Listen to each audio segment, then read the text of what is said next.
Hello. It is very rare for me to come across a book whose story is so gripping, I find it really difficult to put down, with a plot that's extremely compelling and characters that I come to care about so much.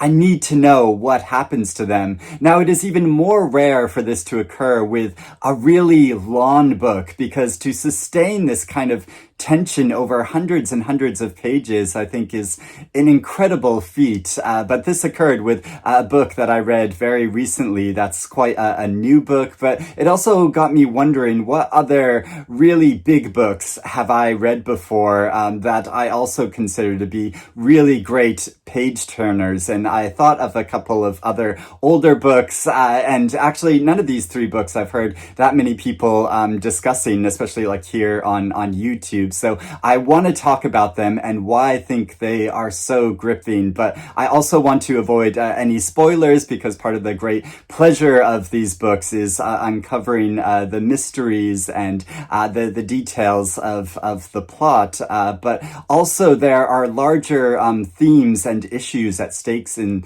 these books that have continued to make me think and consider them long after finishing them. So first off, there is Tim Winton's new novel, Juice, which is quite a long, hefty novel, and this is a kind of dystopian or like post-dystopian novel, because it's set in a period hundreds of years in the future, when there's been an environmental collapse and people are really living on the edge. Now, you may have think that like, oh, I'm not so into dystopian fiction or about stories about environmental collapse, but the way he writes this story is so unique and takes such a different approach to it that it did keep me gripped through the entire time. So with the story begins with an unnamed narrator who is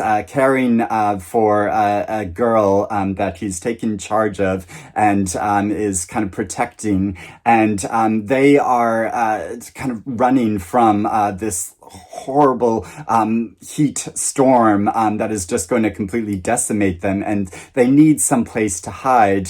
So they find this basically like big hole in the ground in this big like mining shaft that's been abandoned, or they think has been abandoned, but discover that someone else has taken up residence there, and they are pleading with this person to take shelter there. But he is very wary of these new people, and so this unnamed narrator is trying to explain his story and his past to convince him to allow them inside to take shelter. And that is the whole premise of the novel, and the juice of the title is kind of referring to the fuel which has become an incredibly scant resource, like all of resources in the world in this scorched planet have become very scarce to fuel both the machinery that's necessary in order to survive, but also the fuel and food that's necessary in order to feed themselves and to live. And society has organized itself in loose groups or associations in order to try to support each other and survive, but really everyone is pretty much on their own and really looking out for themselves. So it's become a very individualistic society. And part of what is so compelling about this novel is learning the backstory and how the planet and the state of civilization has come to this point. And so these associations, they have sagas of stories that they pass on and tell each other of times past. But then there's also a kind of undercover organization which also knows the truth about the history of the society's past and has like footage and documents from these periods. So it's kind of piecing together the backstory of what has occurred, and I found it so enticing getting more details about this past and things that are gradually revealed. And the protagonist himself is such a compelling character, because he has this life trying to sustain himself and his mother, and when he takes a wife eventually, and they have a child. But also he has this kind of double life because he has been inducted into this kind of secret underground group, this service which is carrying out a number of missions, and he's been charged as an operator to carry out some of these missions, which are against these large corporations which have been kind of funneled down into the super elite families that have been able to sustain themselves in bunkers over a long period of time. And so they infiltrate these bunkers and raid them, and the whole moral question of behind this organization and what they're doing becomes very tricky over the course of the novel. And I thought it was so interesting how he explores this, because in a way it's a very logical thing that there are these large corporations in the world that hold a lot of power and money and resources. So of course they are the only ones, as the environment continues to collapse, that are able to make sort of bunkers and are able to sort of shore themselves up and in order to sustain themselves, and this results in kind of super elite families. But at the same time, what this secret organization is doing is very violent, and the whole politics and meaning and reasons behind it are really obscure, and it's purposefully hidden, partly because for the safety of the organization, they need to maintain a lot of secrecy. But with a lot of secrecy also comes a lot of questionable moral values and decisions, which can't really be challenged because there's no leader or head of the organization to challenge. So there are all these compelling details about the world as Tim Winton has presented it, but there's also the tension of the fear for the protagonist and the girl he's protecting in the present moment. So while he is describing his history, there is also the tension of this confrontation with the man that they're trying to convince to allow them in to take shelter. And but there's also the question of how much can we really trust this protagonist that is relating this story, because the man in this hole in the ground is questioning him constantly and not really believing everything that he's saying. So there's this whole tension as well about how reliable is the narrator and the information that we're being told. And I was just so drawn into the story, following him throughout his life and on a number of different missions, but also as the truth is revealed, both about him and his life and his family, but also about the larger world. So I thought this was just such a unique way of considering the environmental crisis and looking at it from a different angle, but also telling a story with a really rich and involving plot. Another big book that I found gripping all the way throughout the story is Joyce Carol Oates' novel, What I Lived For. This was first published in 1994, and it's the longest book I'm going to talk about. It's just over 600 pages, and it begins with a very dramatic opening on Christmas Eve of 1959, and a man named Timothy Corcoran is gunned down on his doorstep, and so we follow this dramatic occurrence and how his family quickly unravels because of this. So there's a whole mystery behind this opening and this shooting. And then the story jumps to 1992 when we follow this man's son named Jerome, or Corky as his nickname is,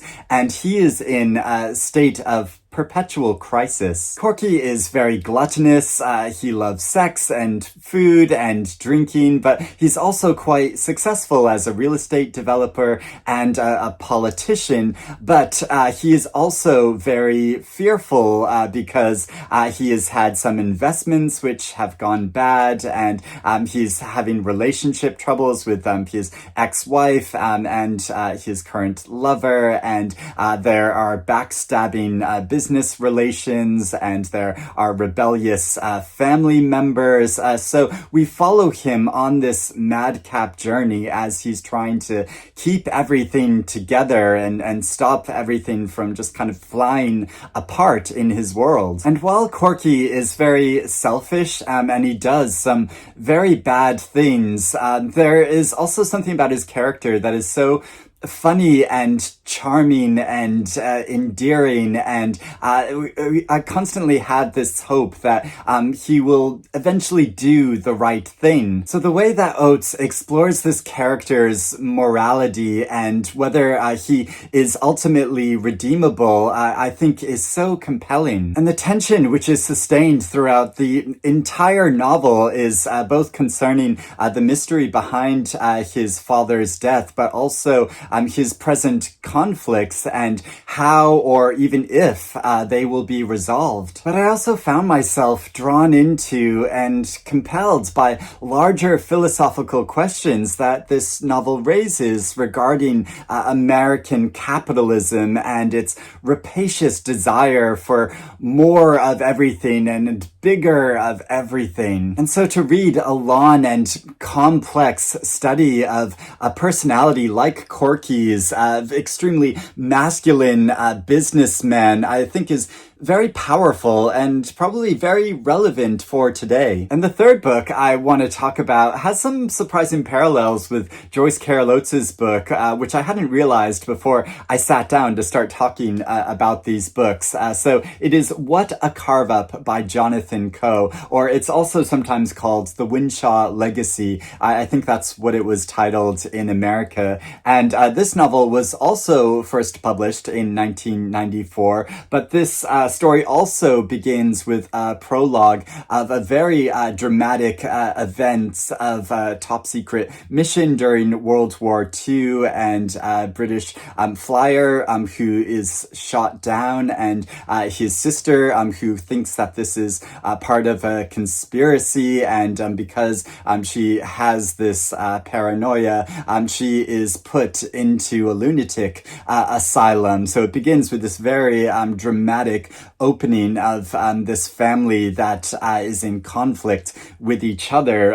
But then, like Joyce Carol Oates' book, it jumps into the future, to the beginning of the 1990s, and follows a kind of disgruntled writer who's kind of lost his passion, and he has been charged by this sister, Tabitha, who's still in a mental asylum, to chronicle her family's history. And so we read his account of this family's life and its various different members who are involved in many different shady business dealings, and that are also involved in politics and corruption on many different levels. In his writings about this very wealthy and powerful family and its various different members, there is the present tension of all of the shady business dealings and politics that they're involved in, and their various different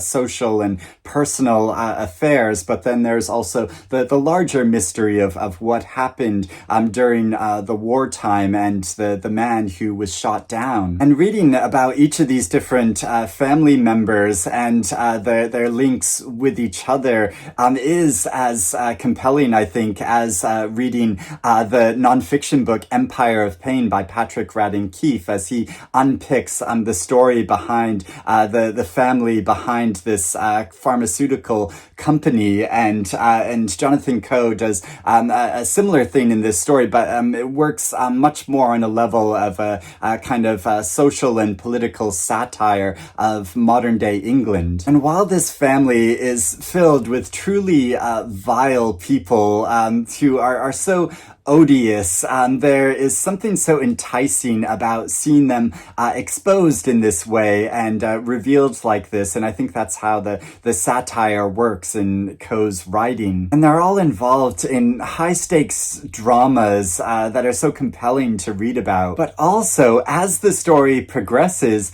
it turns into a form of murder mystery that's as satisfying as any Agatha Christie story. The story really kept me gripped all the way to the end, as did all three of these books. Actually, they really completely drew me into them. So that is why I found all three of these big books really gripping. So I would love to know if you have also read any of these books, or if you're interested in reading them now, or are there any other big books that you found so gripping consistently all the way throughout the stories? I would really love to hear about that and get some more recommendations in the comments below. But I hope you're doing well and reading good things, and I will speak to you again soon.